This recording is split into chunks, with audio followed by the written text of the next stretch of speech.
show, 5-Star Fam. I'm AJ, and this is Michael. Before we get into it, become part of the notification squad by hitting the bell next to the subscribe button on YouTube.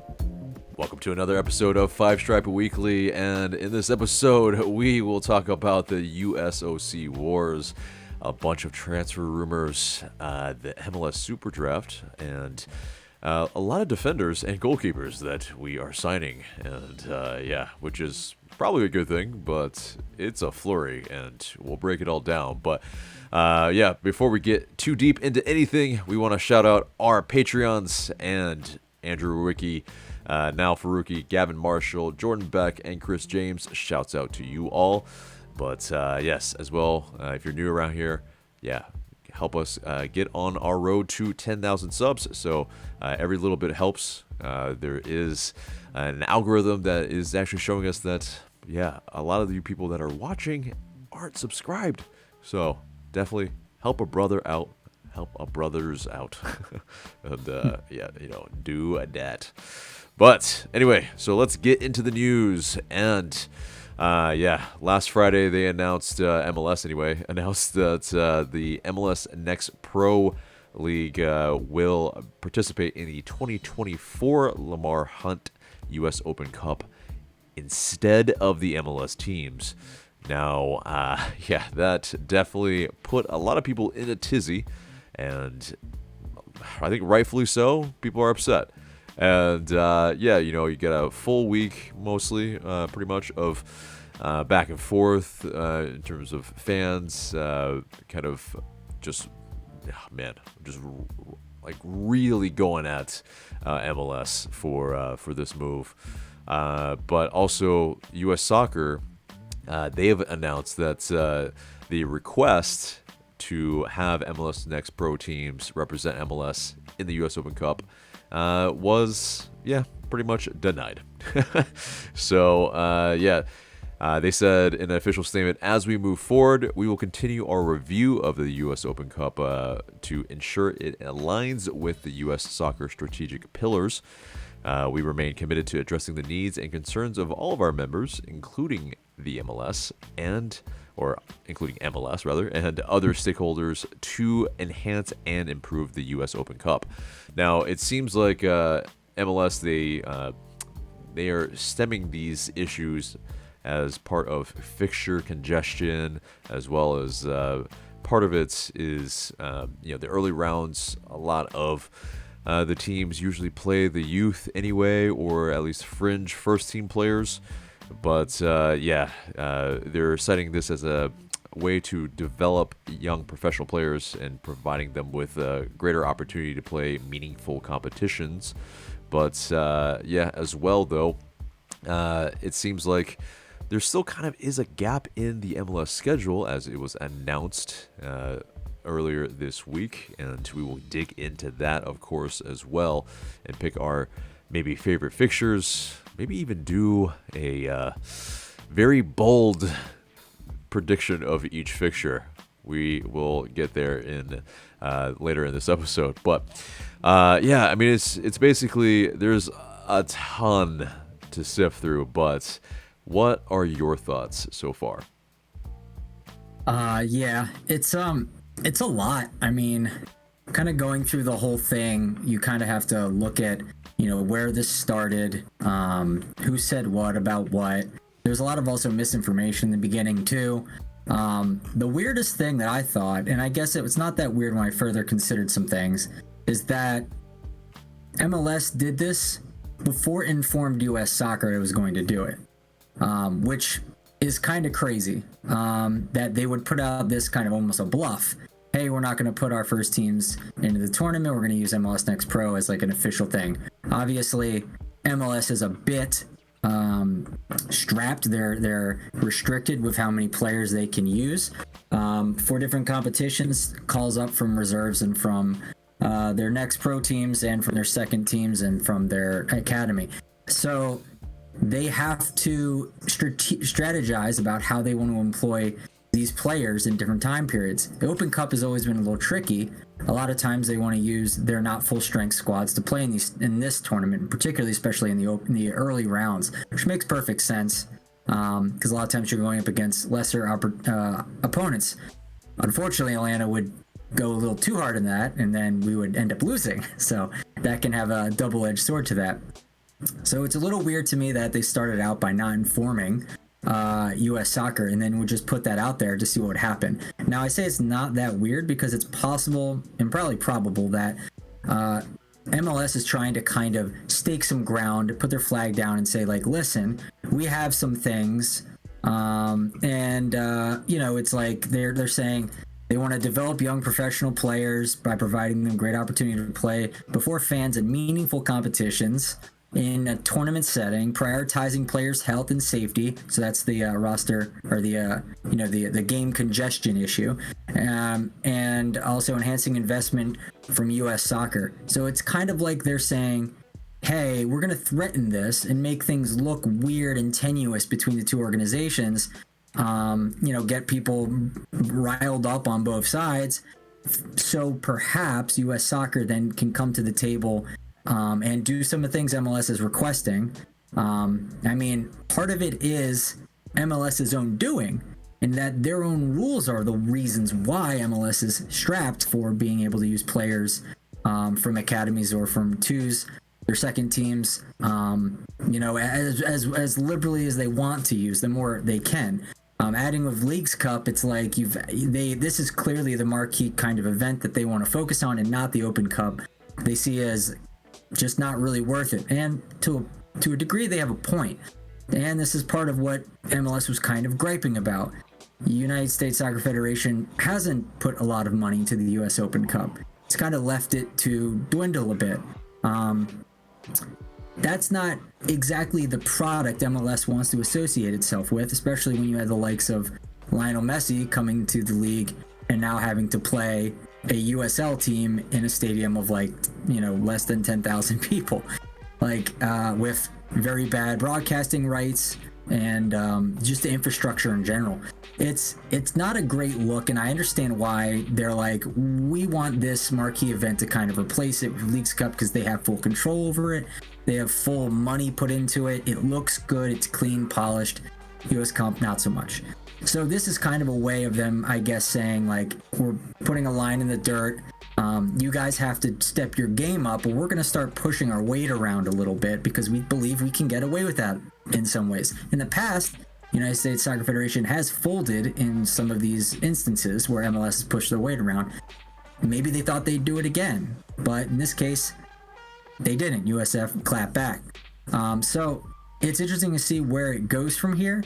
Like AJ said, they left open space, MLS, in their scheduling, foreseeably to use for the Open Cup. So it's not as if that door is shut. They're going to be, at least in some way, fielding something from the first team, and that because they were denied, and by USSF laws, they have to field a team for the competition, for it to be like a FIFA regulated thing. So there's a lot more to get into with it as well. There's a lot of hot takes and things being thrown around about what's the legality of this and that, and what does this mean for United States soccer as a whole? They were the guys on ESPN FC were saying this is like a death knell. This is like a killing blow for the Open Cup if MLS did not put in their first teams. And to a point, that is true. This is a historic cup that has been running, one of the most longest running, continental championship type of domestic cups of all time in the world. And for MLS to kind of like poo-poo it like that, it seemed to some very disrespectful, and you can see why. Granted, it is time, from the other side of things, play devil's advocate, to perhaps put some money where their mouth is and update the tournament so it can represent a more modern version of what MLS wants to be associated with. Because the MLS is the premier league associated with the United States. They're the ones that most of viewership comes from. USL brings obviously some things, but that's not the big driver. It is also with USL teams getting experience of playing. This is only one of the times they get to play against Premier League teams in the United States. Outside of this, you don't really get that opportunity. That's a big thing for USL. And it's a really disservice to them if you take that away and just have them go up against the next pro teams. there's a lot of different things going on here, and this is not done yet, but this is just the tip of the iceberg type of look, like a 5,000 feet level look at the whole situation so far. Yeah, man. Yeah, really well said. And a lot of that, man, is it's deep rooted. There are a lot of factors, obviously, in which MLS they're trying to make sure that their best interests are looked after. And in terms of U.S. soccer and the U.S. Open Cup, obviously, the longest running competition in terms of soccer in the world. I mean, there is a history that is pretty much invariably going to be ignored with this move. But it is also... Yeah, I mean, you have like the pitfalls that you were mentioning that really make this a very contentious type of thing that, I mean, a lot of the U.S. Open Cup games as well, revenue shared, but, in terms of the Leagues Cup, revenue shared greatly between Liga MX and MLS, and that's much better of a windfall than, say, say you get an injury to Lionel Messi, at a U.S. Open Cup game.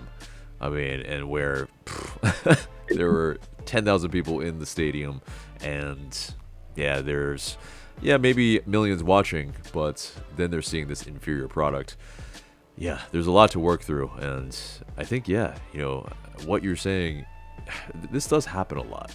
I think in some senses where people, leagues, they'll posture, they'll make a move that's kind of more of a statement type of thing, and kind of see how the other side is going to react. And I mean, maybe it's a bluff, maybe we'll see, but I mean, the laws, the just inner workings of it, there's a lot to be determined. And I'm sure you guys have some thoughts as well, I'm sure, but let us know in those comments. And definitely we're really keen to see what you're maybe griping about, which side you're on, which if there is a side that you're on. But one last thing about it before we move on. This has left an even worse taste in people's mouths more recently because of MLS's decision to not increase the salary cap of the teams or give you more leeway with like I alluded to earlier, with allowing second tier teams or academy players play more for your first teams, because they have that contract limitation how many you can have per season. It's weird. It's almost MLS is a business trying to maximize its profits, and that seems to be exactly kind of what they're doing right now. They're trying to get the biggest bottom line increase that you can possibly see for their stock, for their stockholders and their shareholders. Because what will this do, right? If you have Leagues Cup, which is a huge boon financially for them, and you do not allow teams to kind of increase their spend, which, I mean, some of that would be on the league paying for a little bit, but for the most part it's on the owner, so it's not that much of an incursion or like a debit into the league. However, like, it saves them some money, I guess. So like you keep the limit on the league, you keep people, like, I guess the conservative ownership, happy in that regard, and you increase the amount that you are getting from something like Leagues Cup, and then reducing some things you can get from Open Cup, which is negligible at that point. It's very much maximizing profit share in that regard to me. It seems like, at least strategically. And so a lot of people are, this is not soccer, right? This is very business, and Don Garber is a businessman, and people are annoyed at that. It's people are saying, why not increase the salary cap? It's like, that would take care of almost all of these problems.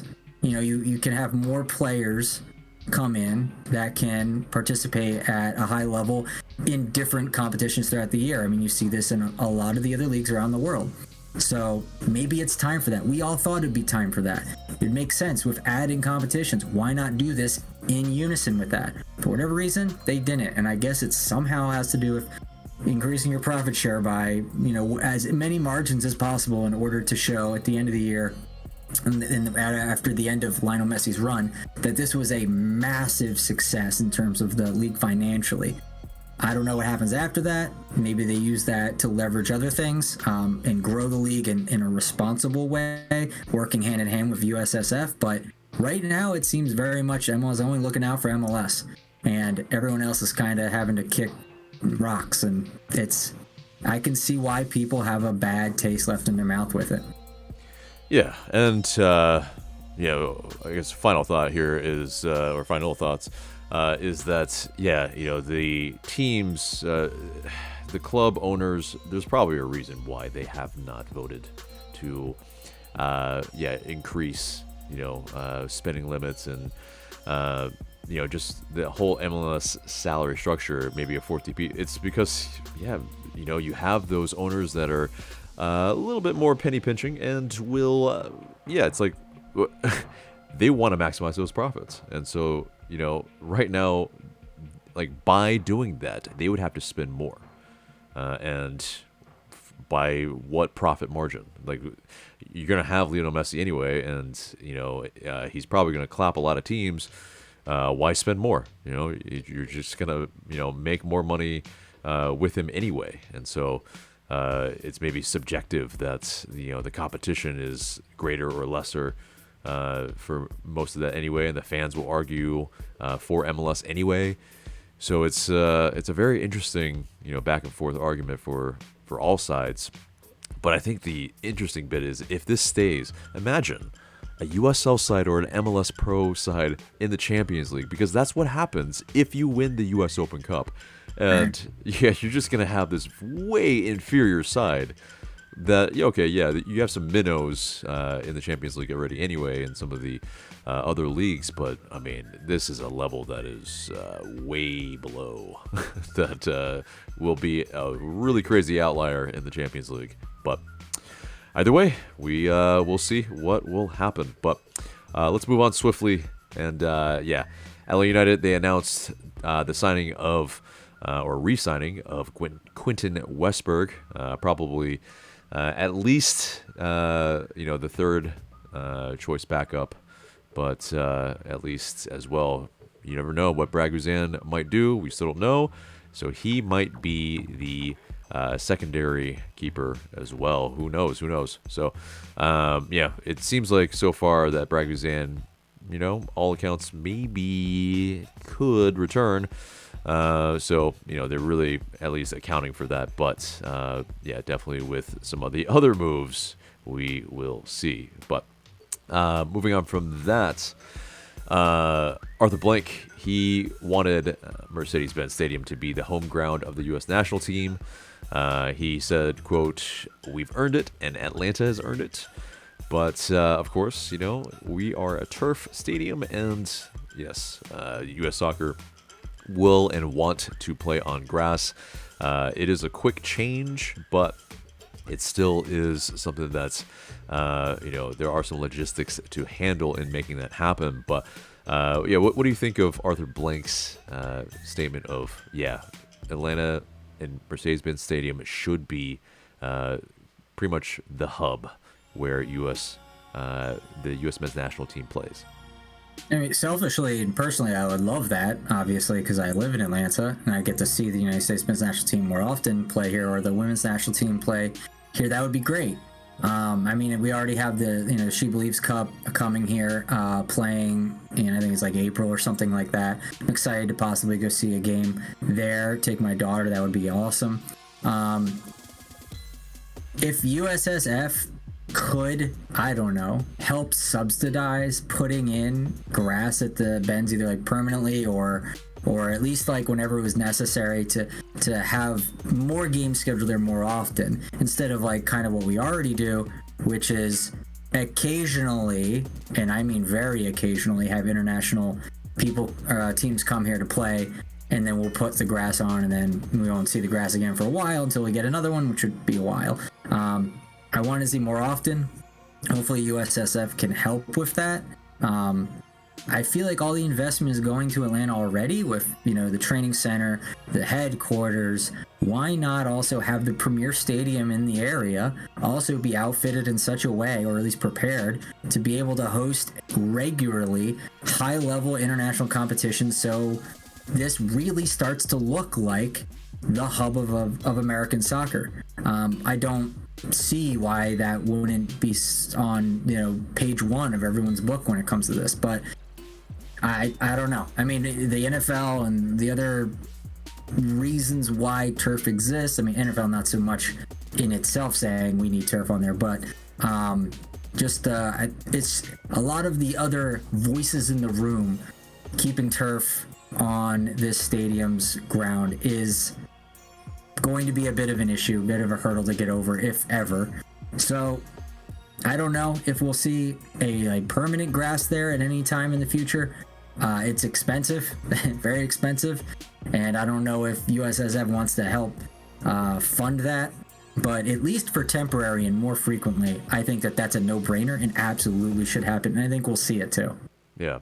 And I think, Arthur Blank's a smart man. He probably would figure out some creative way to make that happen, too. Maybe if he pays for it, up front, and then maybe gets some sort of points type of thing on the back end, maybe where, profits from, the actual people in there, in the stadium, going to the stadium, viewership, all that.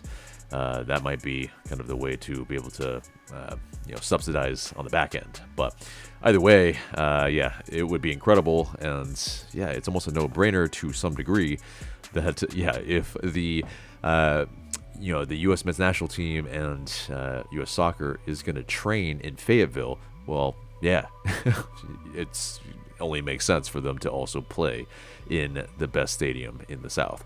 Let's just be real. Come on.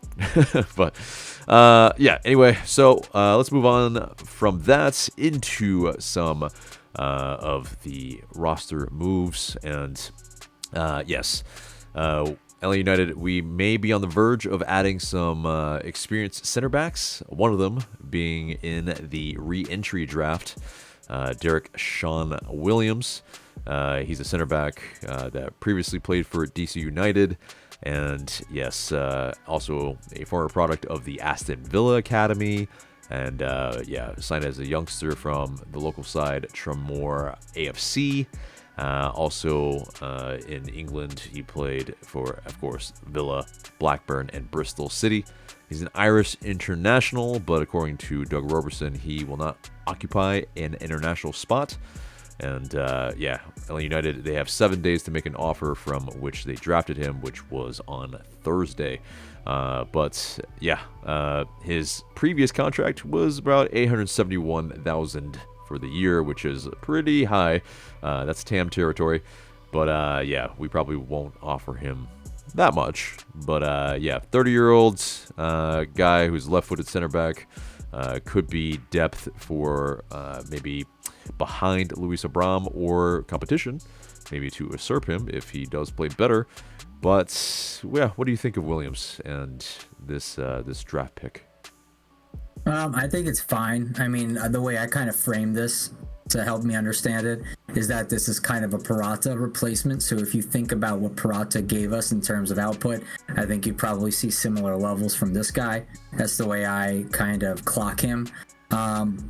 I haven't done a deep dive onto the guy. I mean, this guy's played at DC and LA Galaxy, two teams I think are not good and fun to watch, so I haven't been looking at them a lot. So I mean, that's a little worrying that he comes from such poor teams. Realistically, in terms of their defensive capabilities have not been very good over the last couple years. So that's a little worrying. He did play, I remember he was one game with Villa in the Premier League, and interestingly enough, that he was actually teammates with Brad Guzan when he was there. I think in the 2011-12 type time period. So fun little fact that they used to be teammates. I mean, this guy's a depth piece, like AJ said. I think that's pretty much where the story starts and stops. I don't think any leads are really being buried here with this story. Yeah, I mean, it seems like a guy who can put in a good tackle. Another left-footed center back with experience. Within the group that of center backs that we have, which is low right now. We've only got Louis Abram and Noah Cobb as guys who are actually signed on.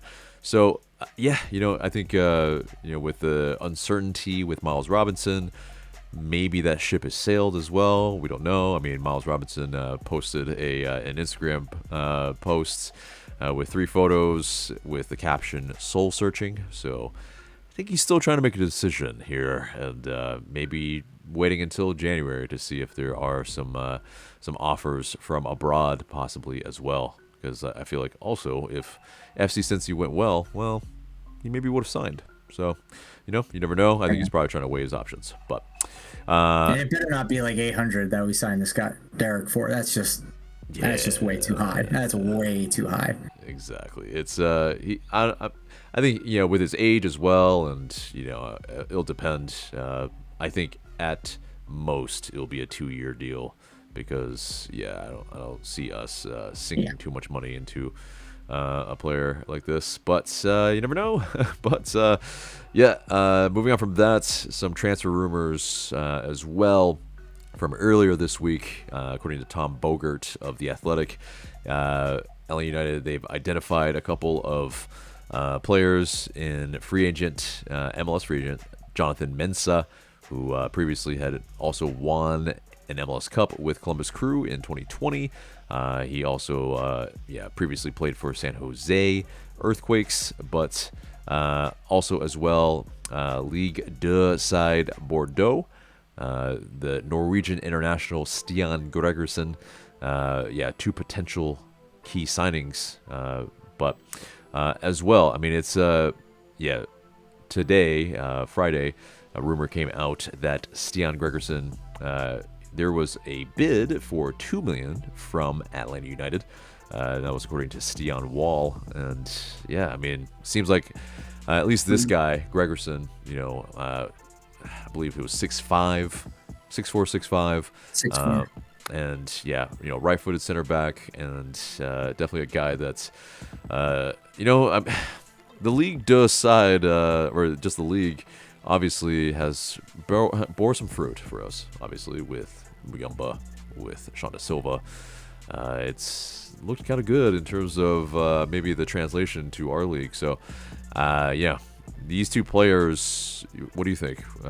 Good moves, or potential banana peels? What do you think? I don't really think potential banana peel. I think like Mensah's a pretty proven commodity in the league. He's a solid player. I don't think you can really go wrong with him. Like, you're not getting a world beater out of the guy or anything like that, but he's perfectly fine. I think he's absolutely serviceable, maybe a little bit better than that. Now, Stian is interesting. I think this guy, I mean, his height is obviously good. We could use some height on the team. That's good. He comes from Ligue 2, so we've been plumbing that well for a little while, and it's been coming up nothing but gold for us, so that's really good. I'm really excited about that if we end up getting this guy. The amount of money in terms of the accounting is a little bit of a concern. I think $2 million, that puts him pretty high. Hopefully this is not someone who could or perhaps command a DP spot for us, and then it becomes an accounting DP who can go down to a TAM level for next year or something like that. Similar to what we had with Sabo Labjanice, but more actually accurately like Alan Franco, because he's defender to defender. It would be having that guy come in on a DP contract and then be bought down. I mean, it's good business, right, to do that, because you get a like a mid-level player to come in for what would unfortunately get them into the DP level, but you were able to buy them down the next season, and then they can play under that level, and still you get a mid-level decent good player out of that. Whereas if you get like a straight DP where it's a full high-level player, and that's obviously the salary hit that way. I think that this, you have to then have that slot occupied this season, and foreseeably you have it open next season. What does that tell me about the strategy Atlanta United is using? Is that they may be not necessarily looking for, if this is indeed the case, if the assumption is true that he could be like an accounting DP like Alan Franco was. If that assumption holds true, then it's possible that Atlanta United is not necessarily looking to win championships in 2024. And it's possible that they're still lining everything up, getting their ducks in a row for 2025, when they can again open up another DP spot and have Stian in, and because this is the way you just kind of have to get a mid-level player in like that, and then you can get a DP player in, like a true DP is what I'll kind of call that, like a high-level signing, proven commodity in Europe, championship-winning type pedigree player, knows exactly what they're doing, like GG or something along those lines. A real needle mover kind of guy. So, and if that's the case, that looks more like 2025 than 2024. Because it's like, oh, Miami signing Luis Suarez, and all these other teams are, getting these high-level DPs in because they're trying to make a run at the Cup this year. What did Atlanta do this year? I can hear the ESPN FC guy saying, well, they brought in a mid-level, accounting DP defender this year. Huh. Okay. Doesn't seem very ambitious. Doesn't seem very Atlanta United. Okay, we'll see what they do, I guess. So, and also, on top of that, if this is indeed the assumption holds that this is what goes on, that if that DP spot is filled, that's 3 DPs. If that's the case, you can kind of kiss that, that dream of having the DP midfielder come in this offseason goodbye, and you'd have to wait until 2025 again. That would sink my ship a bit. But again, I don't know if that's what's going to happen. That's kind of like a worst case scenario thing in my mind, because I wanted to compete in 2024. I mean, obviously we still will. We'll still have a decent shot and everything. I propose we will do better in 2024 than we did last year, which was decent. So we'll still compete, but it's like, when a team makes a certain kind of signing, that sends a message to the league. Okay, Atlanta's here to win or bust this year, or something like that. And I see what your point is for sure. I mean, he's not a world beater by any means. Yeah, bring me back down to earth, AJ. But I mean, I think the type of player he is. I mean, he has got, I think, some attributes that will help us, definitely try to win. And so, he's, for a big guy, he does have decent speed, good on the ball. He's got the experience of being in a top league as well, to only 2 years removed from Ligue 1. And it's one of these where maybe that kind of new challenge for this Norwegian international, it could be a really good thing for him, kind of in his prime, where he brings those oodles of experience and can help us kind of at least steer it to a little bit more steady of a ship. Because, I mean, as well, yes, Miles Robinson, really great for us, but never played in Europe, and as well, never played in a top league. However much you want to say maybe that Ligue 1 is maybe a Farmers League at times or whatever, only one team wins the league, yada yada yada. But I mean, this is the type of player that as well, if he's a DP, I think can be bought down in the same year. So it doesn't necessarily make it where it's a foregone conclusion that we're not going to get another DP. I think we were stockpiling GAM this offseason already, which we'll get to. But, I mean, I think that's with an eye on, this type of move where, okay, you bring somebody in kind of where initially they might be designated at that, but then you can buy them down. But hopefully, that's a half a season in at least at that point. Could be, or it could be where, it's done in the same off season. It's on Franco, it was pretty immediate when he was bought down. Kind of early on in the season when we decided that we needed to get another player, to bring in as a DP, that being Luis Araujo. Obviously, that didn't turn out fantastic, but details aside, it's possible. Right. So it's that's the good thing. But as well, Mensah. I mean, it's it's depth. Maybe we can get him on kind of a minimum veteran depth kind of cost. We don't know, but I mean, he's 33.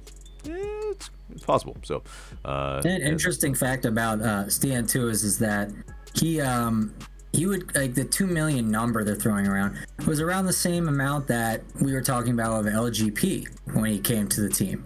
So maybe that's the kind of level of player we might be getting with Stian. Yeah. Well, I think Gregersen definitely has played at a higher level than LGP, and doesn't equate that one is a better player than the other, but it definitely. But like that's your minimum, like you should be like expecting a very good player. If you consider LGP a very good player, I think he was great for us. Not in terms of behavior or anything like that, but like it's looking at. If you thought this guy was at this level, like that's kind of your floor, your entry floor for what you can expect for this guy. If you want to consider numbers to be any kind of accurate measure or metric for, predicting someone's abilities on the field. But if you don't, then that's fine too. Right. It did. But moving on from that, LA United they picked up Garrison Tubbs from Wake Forest. Picked up and then dropped. Yeah, and they gave a post and everything. He's a homegrown player. He came from our academy, and I guess they got an offer they couldn't refuse, or maybe it was a kind of a stash. And then get some money in the draft type of play, which is exactly what they did.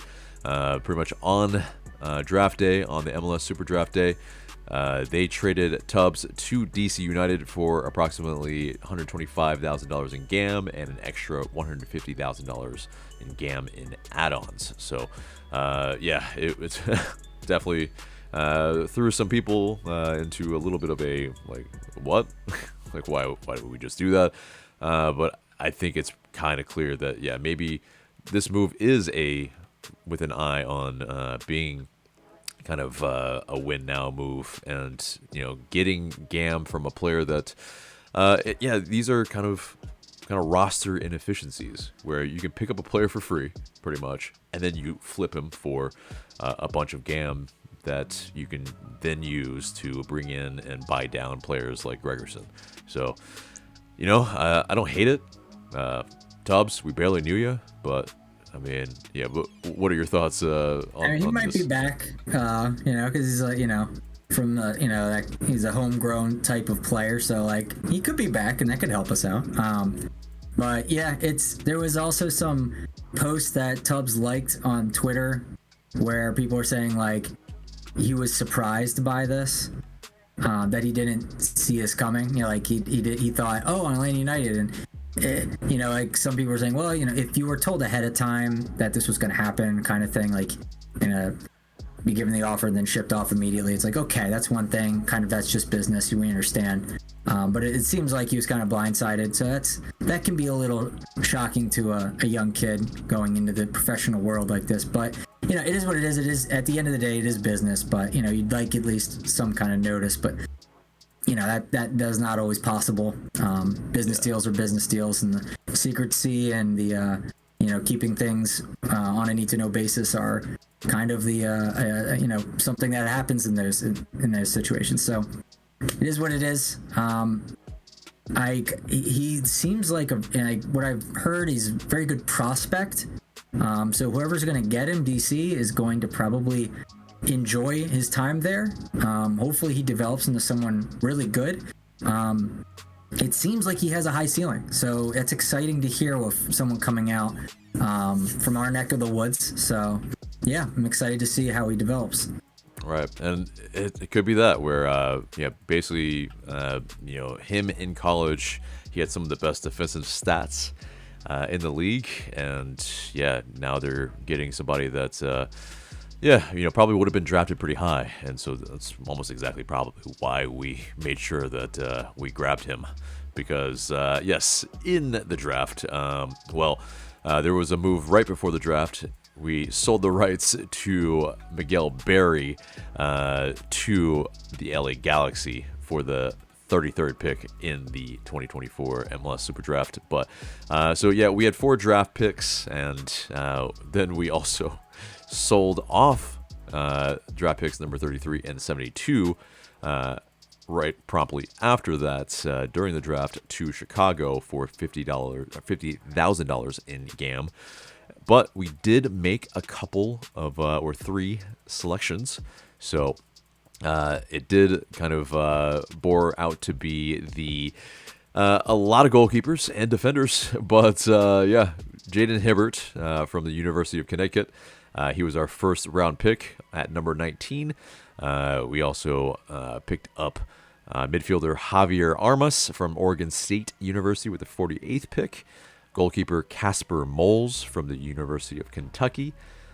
Basically, the defenders are more so kind of with LA United 2, rather. So I misspoke there. Apologies. But Hibbert, 19, goalkeeper.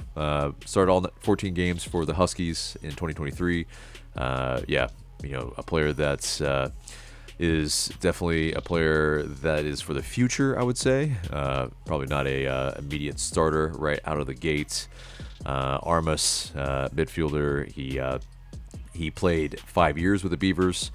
Not a glimmering stat line with 6 goals and 10 assists in his time there, but maybe there is some potential there with him.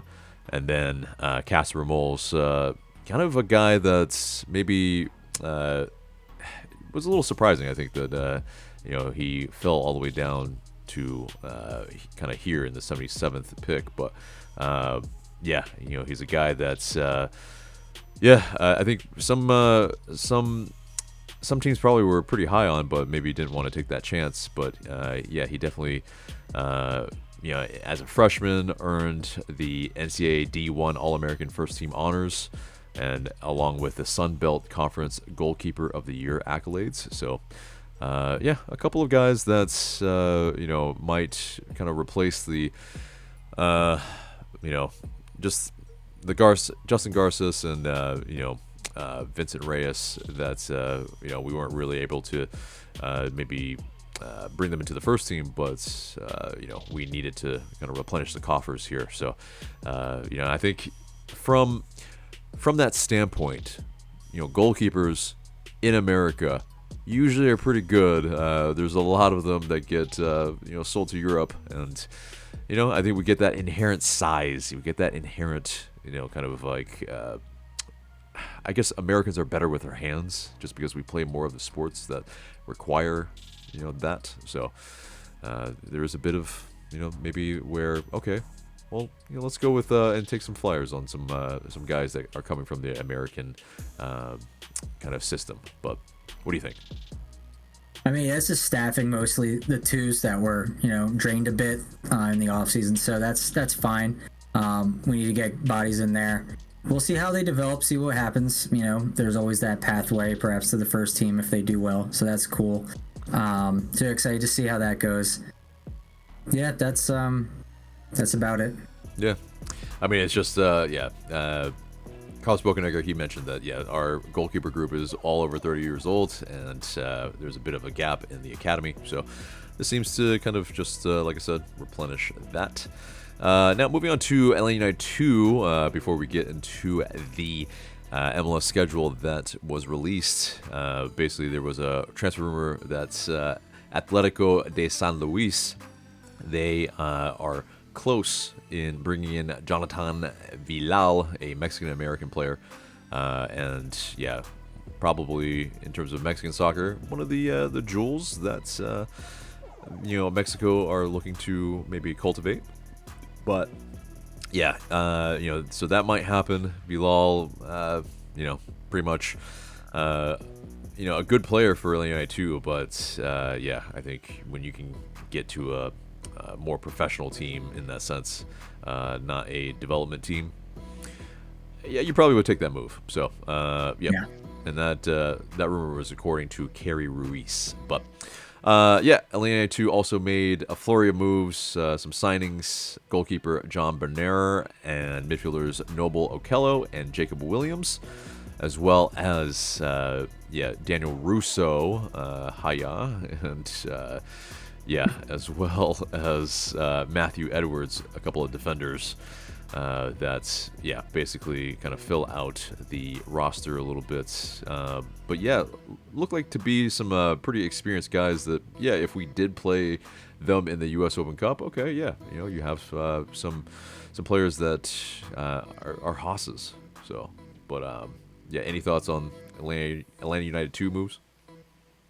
So with the Vilal thing, for me, I'm glad he went to that. Some people are saying, oh, why didn't he get picked up when, the likes of Luke Brennan and Centeno and some other ones got picked up in the offseason? It's like, well, apparently those other ones were rated, or we just didn't have the spot necessary for Vilal. I believe, was he a center attacking mid or something like that? That's typically a spot at MLS that we put very, very high level players at.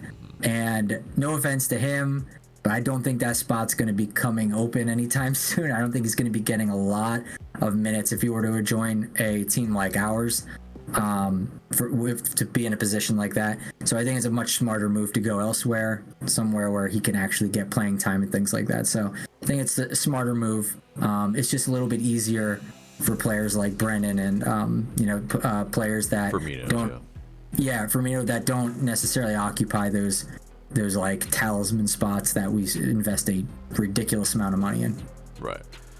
And kind of the correlation between the two of the MLS SuperDraft and also Atlanta United 2 as well. The likes of a Centeno who came from the draft. It's just there's not the level isn't the greatest, and so it's you have some standout players that are maybe be able to make some waves as some depth and maybe greater in our squad on the first team, but they have a bit of ways. It's a gap for sure in terms of the level of play. So I think it's something that Vilal, it sucks, but I don't think there's been a ton of players that we've let go that we were like, oh, okay, yeah, we should have kept him because he would have helped us from Atlanta United too. So, but okay, well, let's get into that schedule then. So MLS released it. Atlanta United, we will be playing for our first match of the season, the MLS Cup winners at their home. And that's fun. It will be it will kick off on Saturday, February 24th, but which is fairly early now. I guess we're only 2 months away, so it's a little bit closer now. I know it's been a long month, but we now have some waves into the next season, and I think there will be some really spicy affairs early on as well, as we at home will not only have the Revolution but also Orlando City early. We'll also play Philly pretty early and FC Cincy. A good majority of our home games kind of come in bunches early on in the season, and then we have some stretches where we're on the road for a bit of time, and there's a stretch in June to the end of July where we have 5 games on the road and only 1 home game. That's gonna be kind of tough, but but also some tasty away days that are new, in, of course, LA Galaxy and Carson City, not actually LA, of course, and also RSL for Utah, and as well St. Louis City. That will be a new one. That's we will finally play the new boys. So definitely a lot of fun ones. Also Houston as well. Maybe a hot away day, as it will be in June. But yeah, any one of those that are really striking out as a I need to make that one. Not really. I was kind of hoping for a San Jose away day because I have some people in the San Francisco area, and that's not too far away. But for the most part, travel for me is a little difficult. Just getting away from, because I have 2 young kids. It's a little hard to do long distance travel, so not gonna doing too much of that. I could maybe make an excuse if it was San Jose, but unfortunately that's not in the cards this season. But I am sure it'll be exciting for the people who do go to some of the away games over on the West Coast and elsewhere. Yeah, I think the one that maybe is interesting for me probably is St. Louis City. As it's a new team, kind of a new stadium as well. Get a little bit of experience in the Midwest, but yeah, and possibly LA Galaxy. I'm not really too enamored with maybe. I think it would be where knowing we probably could clap them, so that would be good. That would be good, but. Yeah, the home opener being New England Revolution, the decision day essentially being at Orlando City, that will be spicy. So, yeah. They definitely did that on purpose, but and then yeah, I mean, of course, Inter Miami. When do we play them? That will be interesting as well. But. Yeah, September 18th and May 29th. Those will be, I'm sure, very well-watched affairs as well. But, yeah, I mean, just looking at, the schedule really quickly, kind of just going through, we'll just call out and see. I don't know if you can keep track while we call it out, what our wins, losses, and draws maybe will be. We can count how many points we can actually get from a really way too early prediction of what this schedule will look like. But yes, Columbus Crew away, win, loss, or draw. I'm gonna have this as a loss. I didn't get to complain about this earlier, but I've been kind of vocal about this in the various communities that this is a real screw you kind of thing. This is a bust off. I mean, the beginning of the year is when you're kind of, I would imagine, you're most vulnerable. Because we're gonna have a lot of roster turnover, new guys. We're still gonna trying to gain consistency. Obviously, it's the first game. There's no consistency yet. I mean, trying to string together preseason in this. Atlanta United historically has been not very good at that. Hopefully we can, have a good cohesive unit by the time we're playing Columbus. But I mean, even if this was any other team, I'd say okay, maybe we don't know exactly, where the other team is in their preparation either. They might be stumbling as well, but I feel like Columbus is probably the most difficult task to ask away as your first game. I would much rather prefer to play them later on when we've had some time to develop and gain chemistry and bring in the players we want. And I think at fully operational battle station mode, I think we could beat them away. But early on, with Columbus not having a lot of turnover, probably not a lot of differences, I have a feeling they're just going to blaze through us early. Yeah, with all those reasons said, I agree. And yeah, we'll try to power through all these other ones at a much quicker pace. But yeah, so yeah, I think it's a loss too. I mean, at most, I think we can get a draw. So yeah, 0 points there. New England Revolution, a little bit of a thing there, but Caleb Porter being their new head coach, maybe they're also not full gear yet. At home opener, I think we'll be geared. I think it's 3 points. W. Yeah. What do you think? Yeah, yep. I agree. Okay. Orlando City coming in next after that at home. I think it's probably a dub, but it could also be a draw as they play us tough at the Bends sometimes. But I'm going to say 3 points. So W there. You? I agree. Okay. Toronto FC away. Historically been tough. I think that's an L, unfortunately. Toronto away. I'm gonna say it's a draw. Okay. All right. All right. Chicago Fire at home. Yeah. I'm gonna say that is a dub. Three points there. Chicago Fire away or at home? Yes. Yeah, I'm gonna say it's a dub too. Okay. NYCFC away. That will be a draw at best, probably. We never really played that well there. That's probably unfortunate. An L as well. Yeah, I'm having an L as well for that one. Philadelphia Union at home. That's a draw, I think. Yeah, I say draw too. Okay. FC Cincy at home. I mean, we played them pretty well at home, though, so we think, did. Yeah, I think we can actually steal this one, even though they, probably will still be very strong. 3 points. I think we'll lose. Okay. Yeah, I think we'll lose. I mean, this one's really up in the air because it really depends. You could say this about every team, but I think strongly with Cincinnati because, historically they've been like, it's either been like they've been like really bad or really good. Yeah. And I feel like eventually they have to regress to the mean at least a little bit. Yeah. So like I'm thinking that, but maybe we're not there yet. So I think that, I think that they'll still be a pretty good team. And it'll be a tough game. I think I'll say loss, but I don't know. Who knows? That's a little tricky. It really depends on probably too much.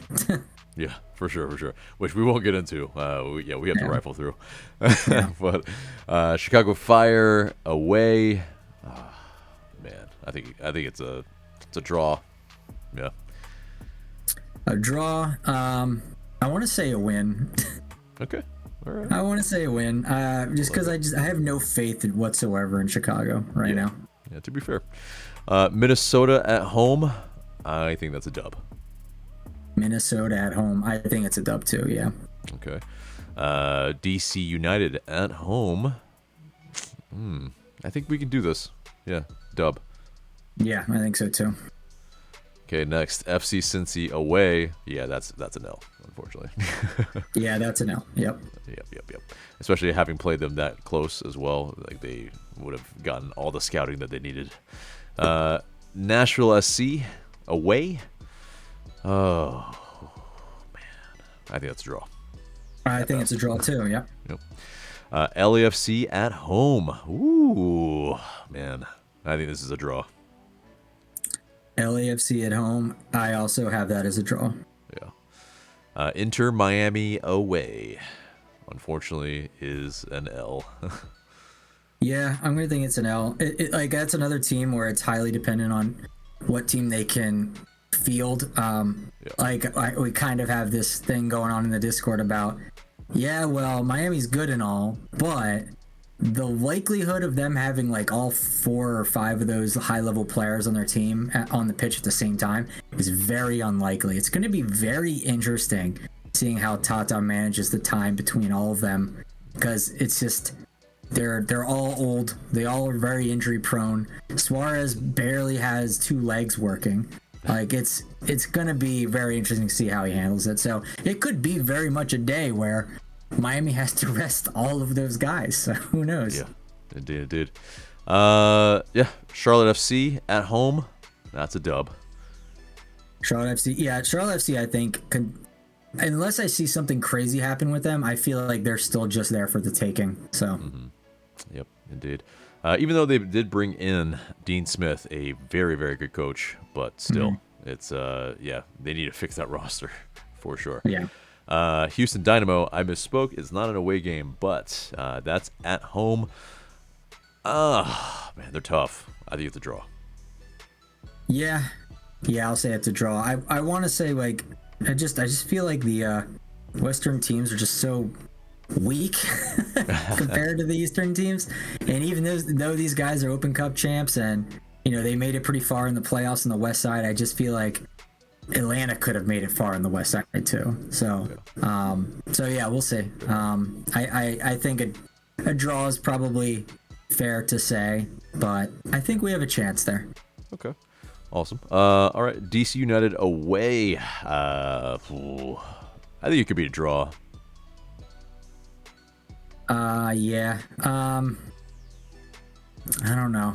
It's DC tough going still there gonna be sometimes. bad? I know. Yeah. Because they could just dry out their field again and we'll struggle.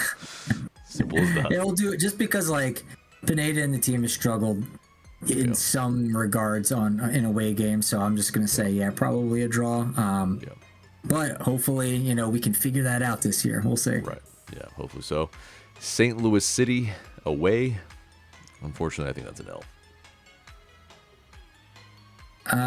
Yeah, I think that they're gonna play us like how Red Bull plays, so I don't know if we're gonna be ready for that. So I'm gonna say L too.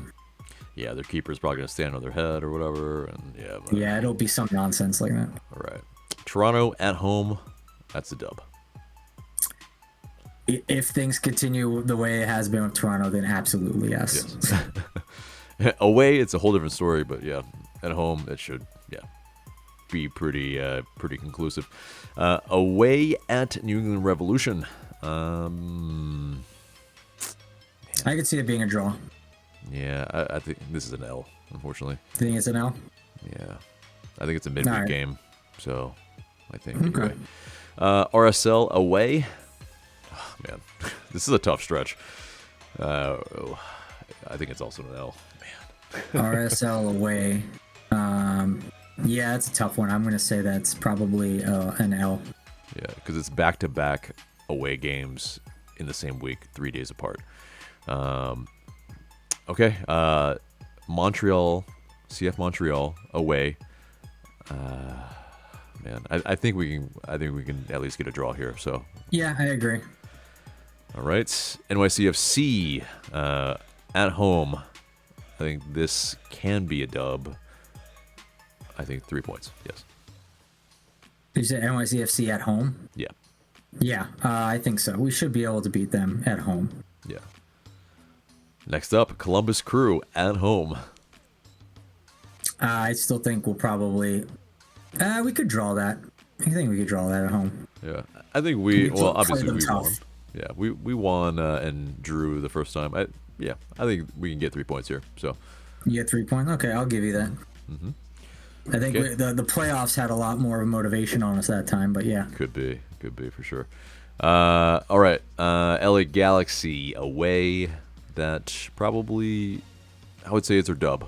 Like one of maybe 2 wins on the road this season. I don't know. Hopefully more. You think it's a dub? Okay. I think it's a dub. Okay, I'll take that.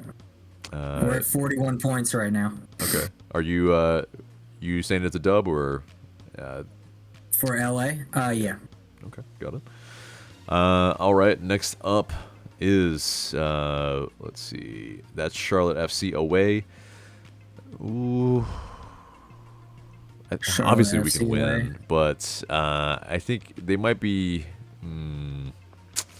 I think it's a draw. I think we can win that. Okay. Nashville at home. I think that's a dub. Nashville at home is a dub. Yeah, I could see that too. Yep. Inter Miami at home. If all their stars play, it's probably a draw. Yeah. Again, it's who knows? But so I'll go with draw too. Yeah. Red Bull. Shows up. Yeah, exactly. Red Bull away. Loss. Red Bull away is a lot. I don't think we've gotten that monkey off the back fully yet. Once we start beating them regularly, I'll change my mind, but we're not there yet. Yep. Philadelphia Union away. Oh man. I think this could be a draw. It could be, but I'm going to say a loss. Okay. All right. I think Philly's still going to be good, and they're still going to be tough as hell to play at their home. Yeah. CF Montreal at home. Dub. Yeah. New York Red Bull at home. The penultimate match of the season. I think it's draw. I'll say it's a draw too, yeah. All right. Last home match, or not last home match, last match of the season, decision day. Orlando City. I think it's a dub. I'm gonna say a dub too. I think realistically it's probably gonna be a draw, but I think that it really depends on a lot of how the season goes. Right. It's like you talk about game state is like season state. Yeah. So Yeah. we'll see. But yeah, I think there's a chance, and I think if we're the right team, we got the right players, the right attitude, the right mentality. And you go into decision day, all the pressure will be on Orlando. I think we can upset them. Right. And I think that's kind of been our second home grounds because we've won there a lot. So obviously those are when we were good, but still. Yeah, all those players are gone now too. Yeah. But okay, so let's tally that up. What do we got? How many points? From my count, that's 55 points. 55 points. Okay, all right. I don't think we were too optimistic. I think we were pretty realistic in some regards. 4 points over what we did in 2023. Okay, so yeah, I mean it's a little bit of an improvement. We still obviously need to figure out our away form in that sense, but. Yeah, I mean, 55 points, not too bad, actually, because, you have teams that essentially broke records with, like, 60-some-odd points, so, okay, that's definitely winning more than we're losing, so, okay. What do you guys think? Let us know in the comments below, but, that pretty much is the entire episode, except for the question of the day, and the question of the day is... What's the away day or home fixture that you're most looking forward to in 2024? Will it be against Lionel Messi? Will it be against the reigning MLS Cup champs? Will it be, Orlando City? Because OFYO. Let us know in those comments below. Looking forward to what you have to say. But, guys, that is the episode there and there. Remember to like, share, comment, subscribe. I've been AJ. That's been Michael. We will see you in the next video. Thank you so much for watching, and happy holidays.